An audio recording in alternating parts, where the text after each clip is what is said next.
Welcome to the Jared and Nolan show. I'm Jared Cummings. And I'm Nolan Dixon. And today we will be discussing fake news and mucho more. At the pleasantly intellectual height of Above the Fray. Meaning if you are tired of the endless heated debates on nightly news and social media, you can get a breather here while still being challenged and informed about all the things that matter.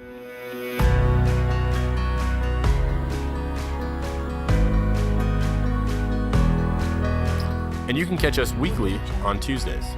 If you have any ideas or things you'd like to hear us discuss, feel free to let us know. Send an email to jared.nolan.show@gmail.com or comment on whatever platform you're on. Thanks for listening. So, Yeah. Jared, Hey. tell us a little bit about yourself, where you're from, what you're doing. Jared Cummings was born and raised in Southern California, SoCal. specifically a small, not-so-sleepy town known as Newberry Park, California. It's where I went to elementary, middle, and high school. And let's see, what else you want to know about me? All right, so you grew up in Newberry, California, in SoCal. as I Newberry mentioned. Park, yeah. Newberry Park, thank you. And so high school, and then college after high school? Yep. After high school, I decided to leave the beautiful state of California for arguably something better, the great state of Colorado. My family's been visiting there since I was really young to ski, so I've always loved to ski. And ended up going to Colorado Christian University outside Denver and studied political science, and on Fridays I skied. Wow, that sounds like a pretty good schedule of classes there. Yeah, CCU is where it's at as far as college scheduling goes. They really prioritize a culture of balance, life balance. So they want you to work hard and study hard, but also to be involved in extracurricular activities. They don't want people graduating with debt, so they give people time to work. Fridays, being in a mountain state, they want people to go out. So most classes are scheduled in the first 4 days of the week. Great. No, that's awesome. And you worked on the slopes then? I wish I worked on no, I don't wish I worked on the slopes. I took outdoor leadership classes. And so I did avalanche training, fly fishing, rock climbing, backcountry skiing. So that's when you're skiing without the help of a chairlift. A lot more exhausting, but a lot more fun too. And skied all over what we call the Front Range. So a lot of big resorts there: Vail, Breckenridge, Winter Park. All right, very cool. So for listeners out there that want to get a little sneak peek into Jared's mind, what would be, in a sentence or two, how your mind operates or what you want listeners to know about what's going on upstairs? How Jared's mind operates? Man, that could be a multi-series podcast episode. But generally, I come from a faith background, so I have a strong sense for right and wrong, morals and values, often termed traditional family values. So I definitely see the world through more of a Christian worldview. On top of that, I am a huge history buff. So I think on my strengths test and all the personality tests, I always get context and learner. Those always come up because context is everything. When a story is divorced of the full details of what's actually going on in a person's life, you really don't get to the bottom or the truth of the matter. You can get a little 8-second soundbite of a 1-hour speech, and you're not going to have the foggiest clue what the person was actually talking about, but the news can use that to make you look pretty bad if you mess something up. All right, well, that sets the stage wonderfully for our topic today of fake news, but I want to ask you a fun question too. What is the craziest thing you've ever consumed? The craziest thing I've ever consumed? The most exotic oh my food gosh. that Jared has eaten. Definitely chicken foot. All right. When I studied abroad in China in 2015. One of the rites of passage was having chicken foot, and believe it or not, this is like a delicacy. The Chinese have something like 4,000 dishes. It's a 5,000-year-old civilization. They have tons and tons of different items of food, and they cook everything, and just throw sauce on it. So they're really good at using sauce, because some of the things, like chicken foot, taste absolutely awful, and it's just cartilage and bone, but you're supposed to rip the cartilage off the bone of the chicken foot. You put the whole foot in your mouth. Okay. And just I don't want to gross anybody out, but it's really bad. So you're but they chewing sell this it. cartilage off the bone. Attempting to chew the cartilage. I mean, it's like almost rock hard. You're not sure what's cartilage, what's bone, and then you got the toenails in there too. Oh my. It's just gross. But they actually like this stuff. They will sell, when you go to your gas stations around here and you get your sunflower seeds and your chips and your candy, they will have packaged chicken foot in these convenience stores. So it's something that's very common. Go figure. And do you spit anything out at the end of that ordeal? Well, you don't eat the bones. Okay. So yeah, that does come back out. That does come back out. But everything else is supposed to go down. Oh. Yeah. All But right. Enough about me. Tell the audience a little bit about you. Who is Nolan Dixon? Where was he born and raised? Great. So Nolan Dixon was born in the heartland. So for those of you that don't use this term regularly, we'll call it the Midwest of the United States of America. Where the corn lives and grows. That's right, where you get your corn and a lot of other agricultural products. I was born in the great state of Iowa, in the capital city of Des Moines, but I lived and raised in Ames, Iowa, which is a university town a little bit north of Des Moines. And what's the university in Ames? Yeah, Iowa State University Okay. is the primary one there. One of the big 3 or 4 considered in the state. I like to give a shout out to my high school, Ames High School, a very well recognized public school academically. A lot of diversity and by Iowan standards or by U.S. news by standards. U.S. news standards. Okay. Yeah, Ames High School was a great place for kids to learn and grow and develop. And then I stayed on in town and went to Iowa State University. Oh, you're a true breed. Some people like to call it Thoroughbred. townie. There I studied chemical engineering and Spanish. And How do those come together? I mean, political science and outdoor leadership is a weird combo too. So maybe you're just a well-rounded guy. But I mean, do you read the chemical formulas in Spanish? Are they different or what? I've yet to really study engineering in Spanish. To be fair, no, I really like languages. I think that's a great way to connect with people, and I at some point would like to be doing business internationally. Oh. So that's the Spanish language angle, which is hopefully the first of multiple languages that I will learn.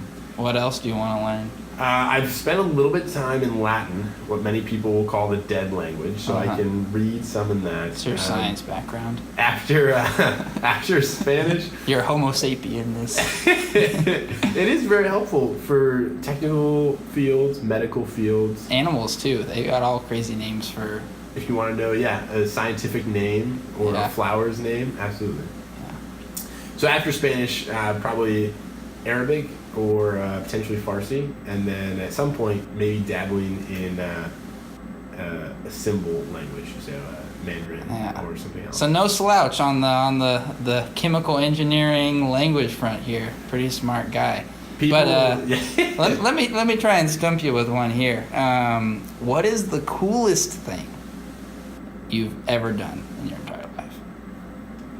All right, so for all of you, And I hope it's not just passing organic chemistry, although that certainly is an accomplishment. That could be pretty celebrated. And if I wanted to appeal to the science nerds in us all, I would say something about liquid nitrogen being the coolest thing I've ever done. But You've ever done? What? Is that like some kind of drug you guys do in the lab? maybe coolest thing I've ever experimented with. Okay. Now, I would probably say scuba diving in the Caribbean. Ooh. Scuba diving is such a surreal experience to be obviously underwater breathing, but then also just to experience that world around you without some of the sensory inputs you usually get on Earth or on land, us land lovers in the Midwest. Land lovers, nice. Yeah, no, scuba diving is definitely not a popular sport in Iowa, but glad you've gotten to experience it. Well, to kind of throw the question that you gave me back on you to give our listeners a better idea of maybe how Nolan's mind ticks, what are some of your major influences and inspirations that inform your worldview? I would say there's a strong tradition of educators in my family. So the idea of learning from others and then also being able to understand things in a way that you can teach them is been a pretty important part of our family. Beyond that, I would say both of my parents were very strong influences. One's self-employed in the finance area, the other one's a nurse and a teacher of nursing. And their emphasis on being able to learn from others and then also reading. Books have been a great source of pleasure and information for me. So I think really being able to experience different things, put yourself in other people's experiences, and trying to see it from different points of views. You mentioned context. I think those multiple perspectives are so important to getting a fundamental and a true understanding of a variety of topics. Very cool. Well, on that note, since we're both interested in discerning the truth, I think one of the most challenging trends of our time, and you've got some cool research I know based on Google Trends, is this whole concept of fake news. What is it? Where does it come from? So tell us a little bit about that. Yes. So fake news. What is it? And what is news, for that matter? Oh, what is news? Jeez. So, to have something be fake, you have to know what's real. Fake news is a term that's been thrown around a lot, specifically in the United States, probably in about the last year. Yeah. So, for those of you that aren't familiar with Google Trends, it's a neat little way that you can ask Google how many times people have been querying it for a certain set of words. And if you type is that a chemical engineering term for search query? Yes, it's a chemical symbol QU. Okay. That's good. And so if you ask Google Trends, about fake news, you'll see a flat line over the last 5 years until you hit October 2016. Or election season. About a month, right. Donald Trump. The elections. So, some serious news there. Serious news, serious fake news.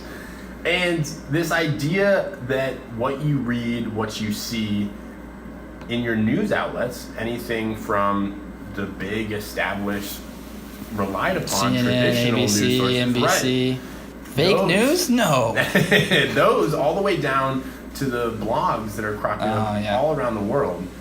It's asking yourself what's fake and what's real. And this fake news is where someone can make a claim that isn't backed up by facts, or they don't offer any facts, and then there's often a counterclaim or other claims that are clearly contradictory, and you're kind of left in this limbo of who to believe, and if the facts aren't being introduced, or if you can't even trust where the facts are being introduced, that's a real struggle. And I think to give it some context, fake news is not new, and contrary to variety of claims, I don't think it originated with Donald Trump. What? This has got to be some serious fake news. Fake news has been around really as long as humans have been communicating with one another. Now, I want to pause on that. Why has fake news been around that long? Since if it's going to be around since the dawn of human time, but Google Trends shows it's only recent. What is it about the human condition that causes this? I think a lot of it comes from an emotional side. Okay. Because all of us have these different perspectives, different lenses that we see the world through. Mm-hmm. And so when an event happens, there can be multiple interpretations of that. Mm-hmm. And so I think we have an inclination to want to interpret different events the way we see the world. And then when we communicate that to other people, or if other people ask us about something, we have this tendency to want to align them with our worldview. Yeah. And I think that's where this deceit, this persuasion, there's fine lines between persuading someone and then, if you travel far enough along that spectrum, I think you enter into that deceit and lying that can take place from this conversation, you and me, all the way up to websites that have millions of viewers every day.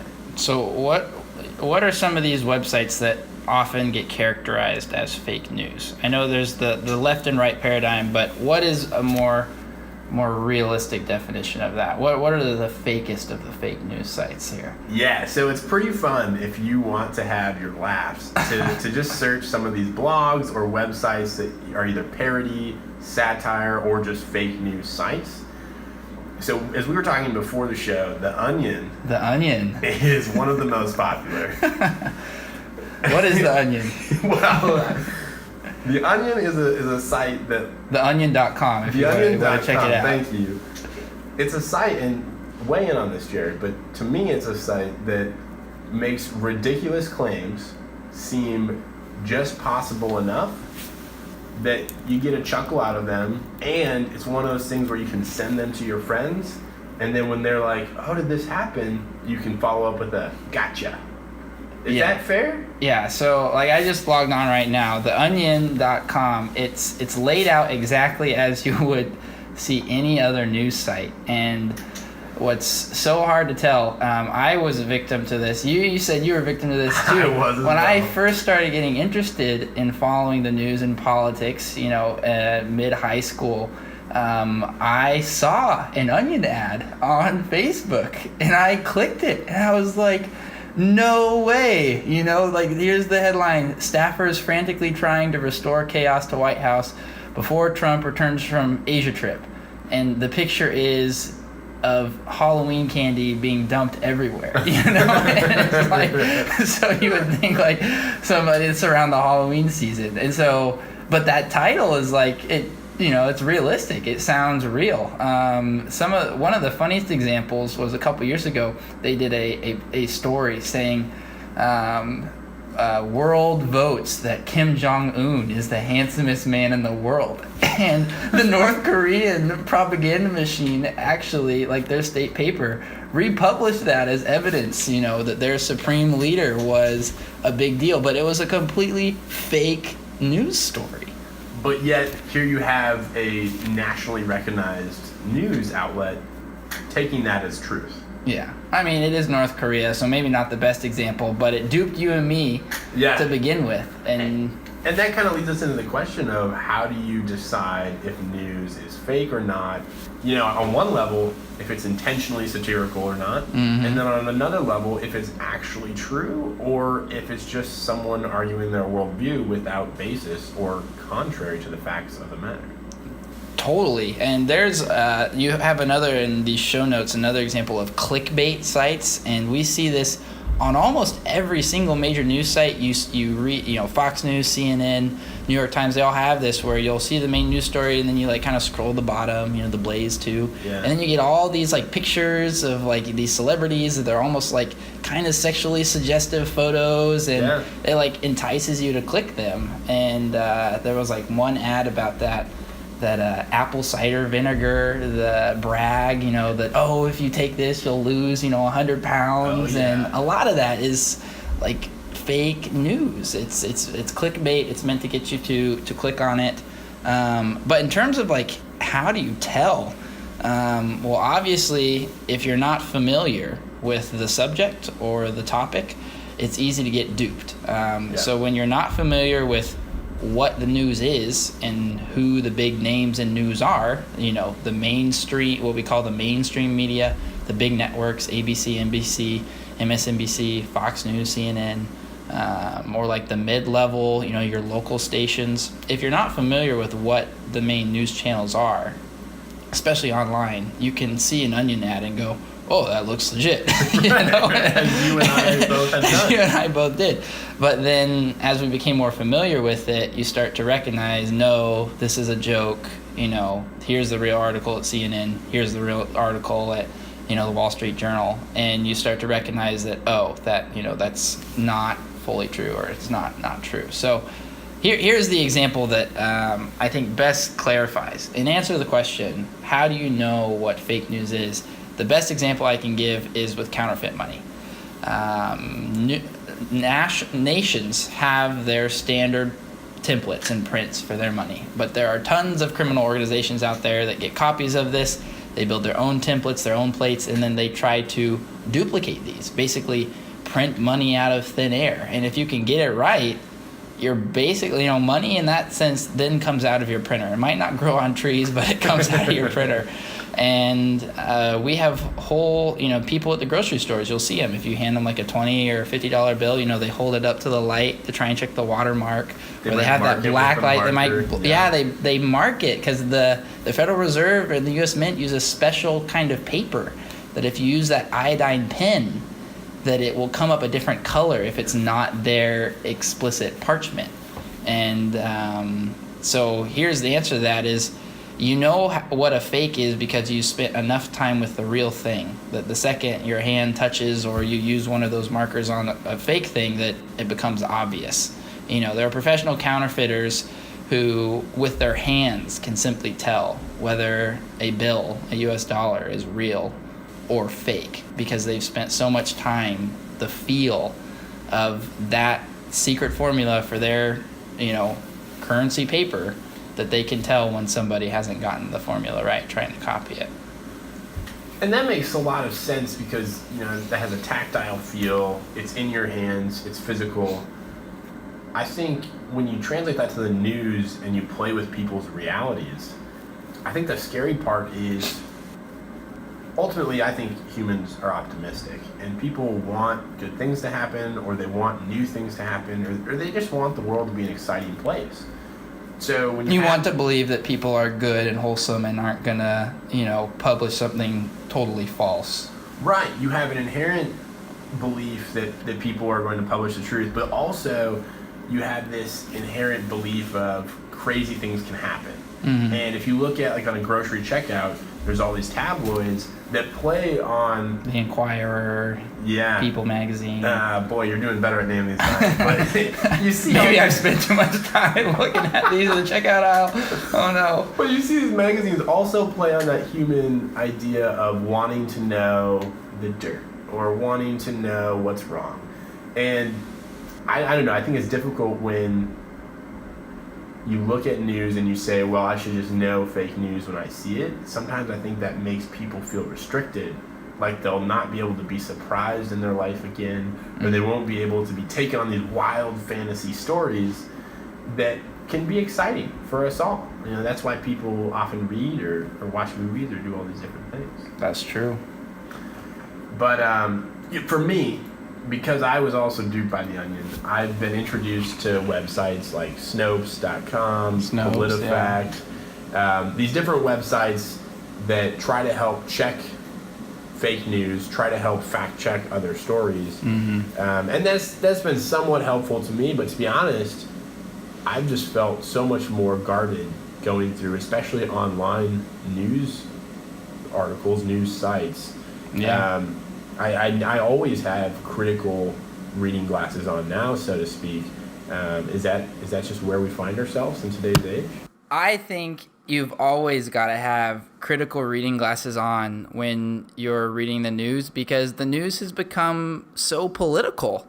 You have entire institutions that, there's some recent statistics that have come out saying most journalism majors are 80+% liberal on the left-right political spectrum. And so there's an inherent bias of the journalism industry, I think, towards kind of more left-leaning philosophies and left-leaning beliefs. And George Stephanopoulos used to be a Clinton campaign aide, and now he's the head anchor for ABC or CBS, I think. I'm blanking on the exact one. Anderson Cooper, a lot of the donors of the Democratic Party come out of these. Well, a lot of these men and women donate to the Democratic Party.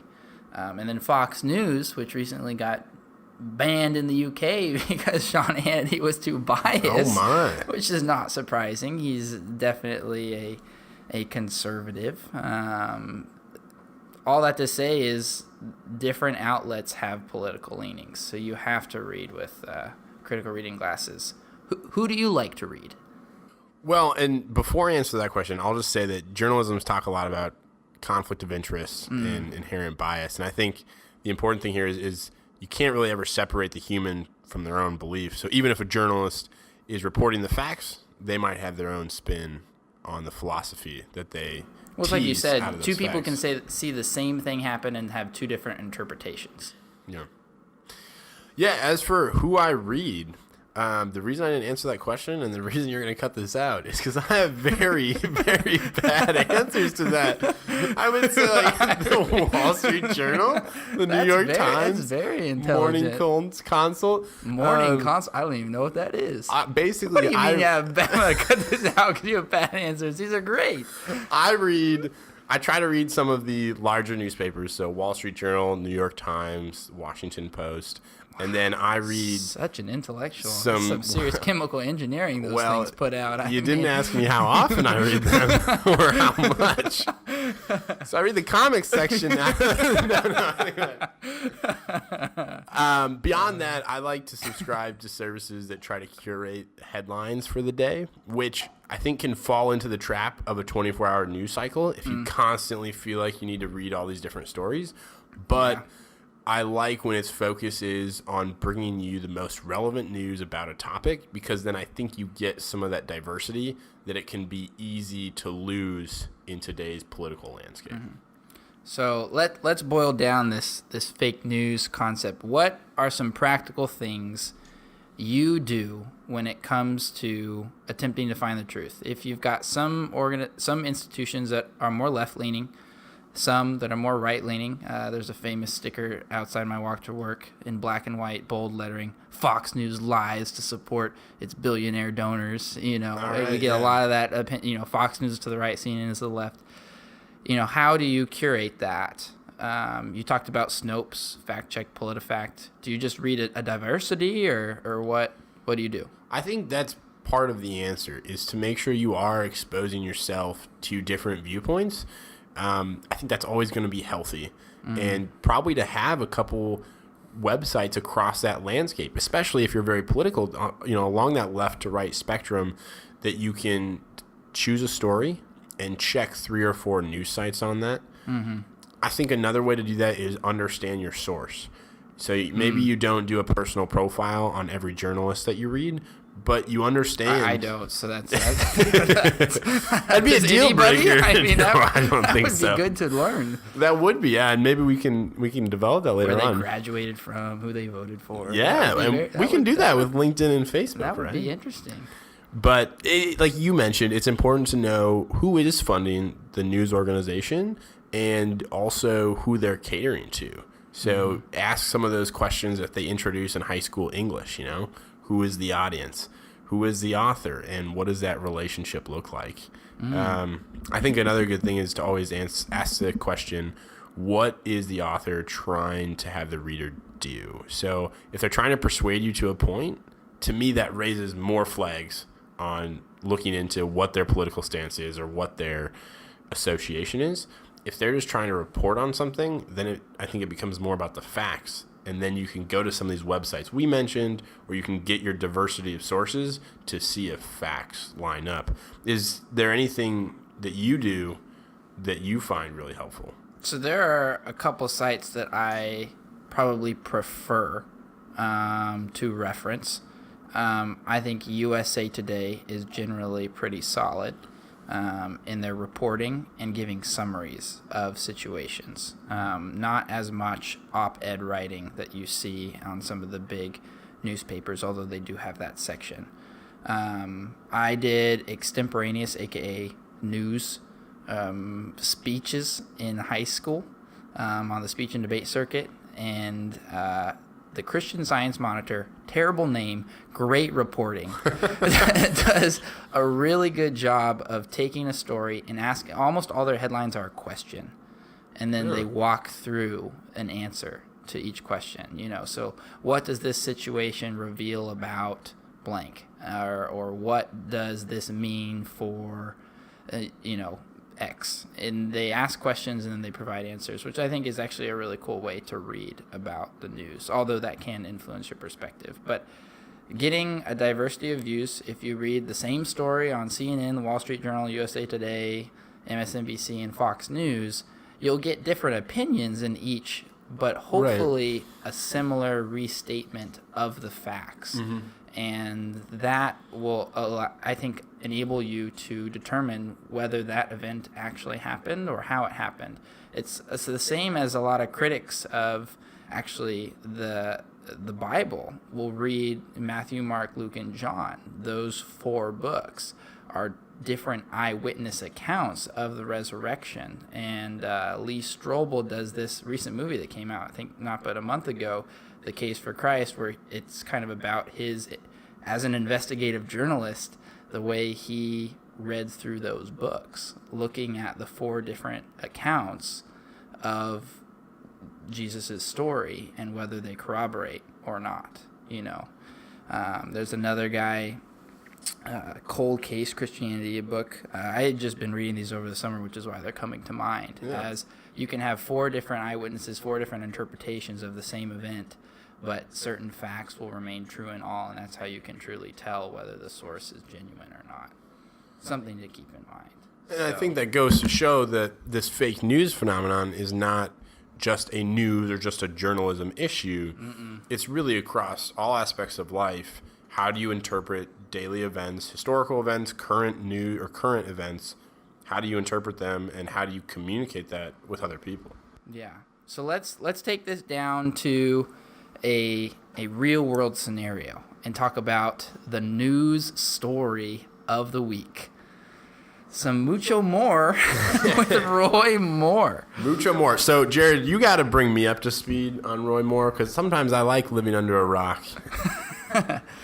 Yeah. So Roy Moore, if you haven't heard of him, he is a lawyer who was previously the Chief Justice of the Alabama Supreme Court. Alabama has elections for their Supreme Court. They're not necessarily appointed. Really? Some states actually do elections, some just have appointees. He ran, got elected, and he's a fairly controversial figure in the national media. So let me run through his background here. This is his biography by the Alabama Supreme Court website. He graduated from West Point in 1969, served in the U.S. Army, got his JD degree from the University of Alabama School of Law, was a district attorney in Etowah County, Very nice and then, thank you, did some private practice, became Chief Justice, or the 16th, a judge of the 16th Judicial Circuit, 1992, then Chief Justice in 2000. That's what he's mainly known for. And he becomes known for that because in 2003, he put up a Ten Commandments monument at the Supreme Court building, and then refused to take it down when he got sued, and actually was forced to take leave from his position. Yet he ran again in 2012, it looks like, or thereafter. But then was removed again from his seat when he didn't enforce the Obergefell v. Hodges, the legalization of gay marriage decision from the U.S. Supreme Court.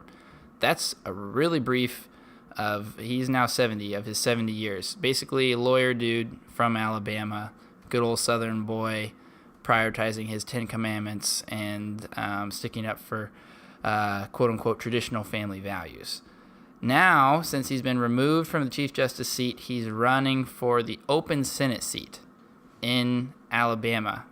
The previous senator there, Attorney General, now Attorney General, Jeff Sessions, right, appointed by the Trump campaign to that position. That seat is empty. He abdicated it when he got the new position. And so there's a special election, which is why we're still hearing about this, even though everybody voted on November 7th. This election actually takes place mid-December. So we're going to be hearing about this for the next several weeks. But the reason it's a big deal in light of all the news that's come out of Harvey Weinstein and his scandals, is Roy Moore has a scandal of his own. 4 women in a Washington Post expose accused him of sexual harassment and sexual assault, and this being at a time when they were teenagers and he was in his mid-30s. So a big gap there in terms of their relationship. I think the ages thrown out were something like 14, 16, 17 for the girls, and he was in his young 30s. Is that right? Yes, he was in his young 30s, and these girls, one of them as young as 14. So let's get some background on this. Roy Moore has actually denied these allegations, and this is what he had to say in an interview. What do you make of these allegations? Well, Sean, first let me say this. These allegations are completely false and misleading. But more than that... So completely denied them, saying they're false and misleading. But the more serious allegation came from the 14-year-old Miss Korfman. With this young woman who was 14, Lee Korfman, and her mother says that you offered to watch the girl while the mother went inside for a custody hearing, which they confirmed it actually happened at that time. Do you know Miss Korfman? Do you know the mother? I don't know Miss Korfman from anybody. I've never talked to her, never had any contact with her. Allegations of sexual misconduct with her are completely false. I believe they're politically motivated. I believe they're brought only to stop a very successful campaign, and that's what they're... So he's arguing that these are false allegations, politically motivated, doesn't even recognize Korfman. But what's interesting is he does recognize the other girls mentioned. Or anything with regard to the other girls, you understand this is 40 years ago, and after my return from the military, I dated a lot of young ladies. I do recognize, however, the names of 2 of these young ladies, Debbie Wesson and Gloria Thacker, which they have a maiden, that's their maiden name. Well, let me. Sean Hannity pressed on about this, because he remembered too. Well, what about the others? For going on a date with her, she said that you asked her out on the first of several dates, but nothing progressed beyond kissing. I don't remember specific dates. No, I do not, and I don't remember if it was that time or later. But I do not remember that. No. But you know her, but you never dated her ever. Is that what you're saying? Know her, but I don't remember going out on dates. I knew her as a friend. If we did go out on dates, then we did, but I do not remember that. What about Gloria Thacker? So he doesn't remember that his testimony here starts to change because Sean Hannity brings it back to Miss Korfman and some of the others, and he doesn't remember. So Sean, I think, does a good job actually and says, okay, so if you don't remember some, let's just say in general, did you happen to date younger girls? And this is where Korfman's testimony changes. Or not Korfman. I remember her as a good girl. I think Moore. I remember that I had some sort of knowledge of her parents or mother, very in particular. At that time in your life, let me ask you this. You do remember these girls. Would it be unusual for you as a 32-year-old guy to have dated a woman as young as 17? That would be a, 15-year difference, or a girl 18. Do you remember dating girls that young at that time?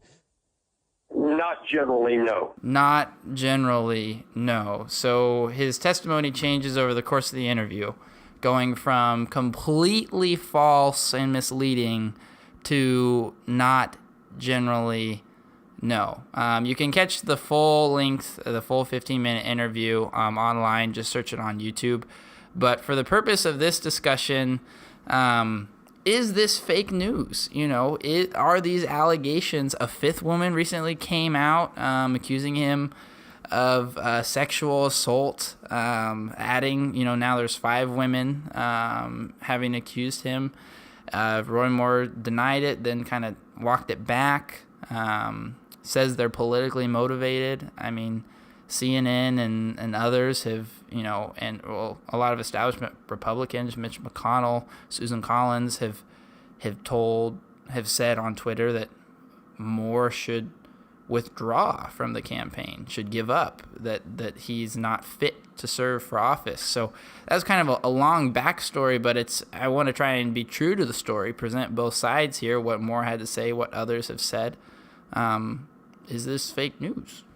And as you mentioned, that was a long lead-in, so we'll kind of maybe categorize them in two different areas. Is this fake news? Because we have she or multiple she's said versus he said. Mm-hmm. And then we have kind of that next question of, should this man, I should say, withdraw from an elected office race, from an elected office campaign? So, on one hand, is it fake news? And then, whether it is or not may inform the next question of, is it reasonable for him to still run for office? Yeah.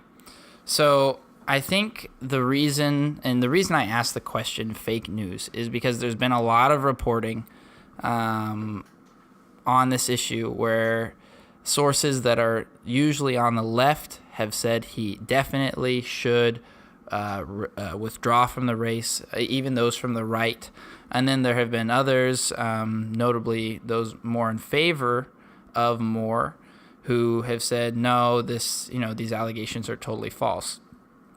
This is what John Oliver, noted comedian, last week tonight, had to say about the situation.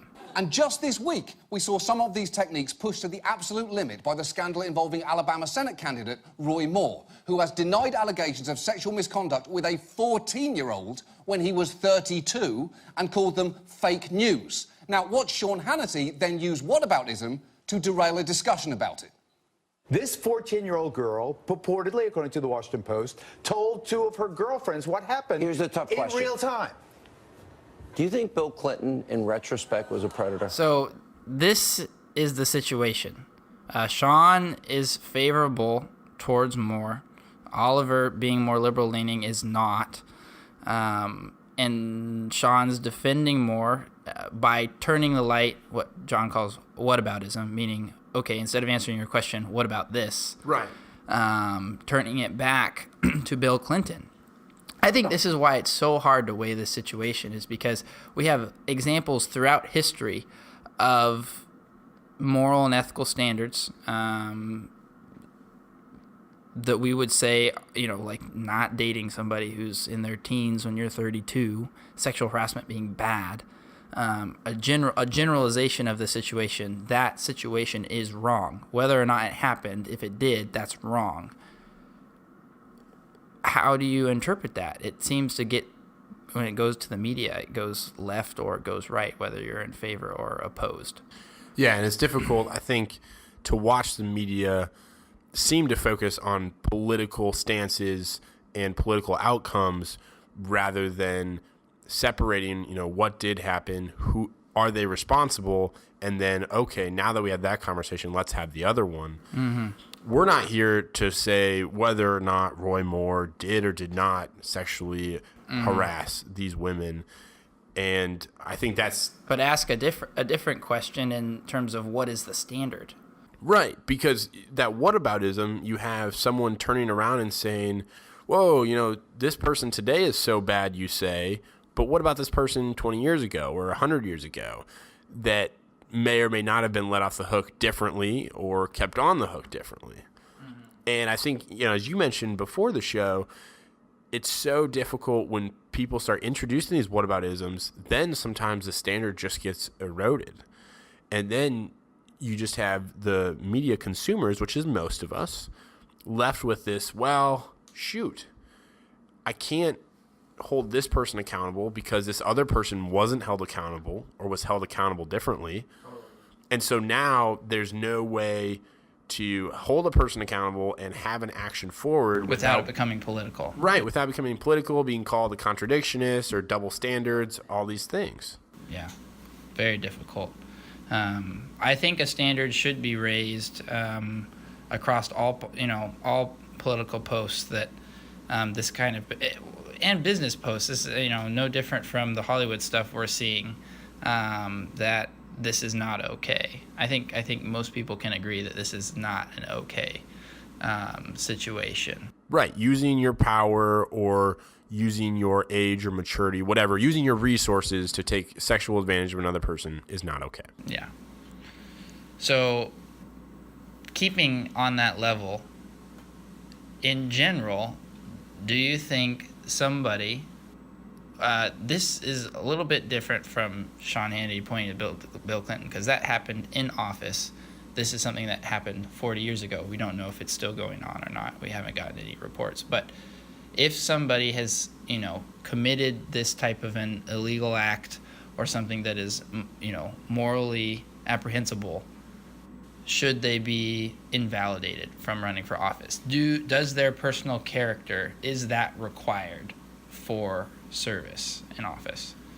That's a really sticky question, because now we're asking, at what point does the personal action influence your professional life and your professional capacity to produce? So whether that is for a business or whether that is for your country, and are those things different? If you want to put it differently, should any soldier that's committed a wrong in their life, they're also serving the country, albeit in a very different capacity, and I think their reputation is different too. But the same concept of, should they be invited to, allowed to continue forward producing while they can't do that? All right, so Jared's computer shut down. I forgot my power cord. We are recording this off-site at the moment, so we're going to bring things back to that question, trying to answer whether or not personal ethics in somebody's the actions in their personal life should validate their run for political office or invalidate if their morals or ethics are bad. My short answer, Jared, is no. I think it's important to understand the person that you're electing to office, but I don't think any single action or even series of actions should inherently, by rule or law, take you off of a ballot. Why? I think we're all human. I think everyone has transgressions of their own to varying levels of severity, and I think that all humans have that capacity to change. So do I think this story is relevant? Absolutely. Do I think that voters need to reconsider in light of this recent news? Yes. But do I think he should withdraw from his race? No. If he still believes that he is a capable candidate, and if he wants to ascribe to this office, I think he should owe it to the voters to describe the situation from his standpoint. I think, in my mind, he should own up and be held accountable for that. Yeah. But I think, if he fails to own up and be accountable to what voters want him to be, I think that should influence their decision to vote. But no, I would like to see people of all walks of life being able to make themselves anew, whatever that means. You've heard this from me before. I was recently introduced to the fact that Martin Luther King did not have a healthy marriage in the sense that he had multiple mistresses. And I don't know much about the subject, but that's a moment where I realized, wow. A big figure, a hero that we look to in history who had this similar moral failings. Yes. And does that change how I think about him? Yes. Does that take away what he can or can't do professionally? Not necessarily. Does that mean I think Roy Moore is the next MLK Jr. and he's doing those types of things in Alabama? No. But I think he has the ability to be a person outside. To rise above the sins of his past or the moral failings of his past. Yeah. I would certainly agree with that. George Washington, in his farewell address, said, "Of all the habits and dispositions which lead to political prosperity, religion and morality are indispensable supports. In vain would that man claim the tribute of patriotism who should labor to subvert these great pillars." I do agree with Washington that good morals lead to political prosperity, and likewise, as we see in this situation, that bad ethics, bad morals, sins lead to not a prosperous political life. I think the American populace throughout time has punished, and that popularity, elections, whatnot, that people who are not behaving well will receive public outcry, public outlash, won't vote, won't get reelected. But I still believe that even our own failings don't necessarily define who we are forever. I believe that if these things actually happen for Roy Moore, that he ought to apologize, he ought to own them, he ought to try and mend the brokenness and with these women. I would respect that honesty. Some people would take that as an admonition, and therefore his political career would be screwed. I think that's the same reason why Bill Clinton initially denied the scandal with Monica Lewinsky. Because they assume that by accepting it, they're starting this walk of shame or retreat. Mm-hmm. And I think it would be good for that honesty, instead of it immediately being, as a gotcha, as if you're, perjuring yourself or, incriminating yourself, like giving a testimony, you can't do this in court, you can't testify against yourself type thing. I think that those types of bad situations in your past don't need to stick with you forever and be your defining legacy. We don't define Martin Luther King by the mistresses. We define him by the advances he had in the civil rights movement. So, long answer short, I don't think he should withdraw, but I think if he does profess to be a conservative Christian and to have a high regard for the truth, that he should own up to what's happened here. I think that's a good recap. And to kind of recap the questions we asked were, is this fake news? We don't know. Really, the truth lies in the minds of now 6 individuals, Roy Moore himself, of course, and then the 5 women, and potentially more if they come to light. But I do want to add in here, based on the investigative work that the journalists for the Washington Post did, getting pictures of the yearbooks, contacting the women's friends, multiple eyewitnesses to this story that, yes, the 14-year-old was seeing an older man, that man being identified as Moore, that it would definitely, these testimonies, I would, based on the reporting, would tend to think that they are true or partially true. So I don't think it's totally fake news, but it definitely is politically motivated. Sure. And as to whether or not that should affect someone's run for political office, that absolutely their personal lives should be part of that conversation when you go to pledge your vote, but it shouldn't be the only part of the conversation. And events in our past shouldn't tell the complete truth for the future. Yeah, shouldn't, you aren't defined by your past, and the future is unwritten. So this has been the Jared and Nolan show. We're so glad and thank you for joining us. We hope you enjoyed our discussion, the questions we raised, the depth of discussion that we've had about fake news and mucho more. That's right, and we'll be back with you next week, continuing to keep discussion above the fray.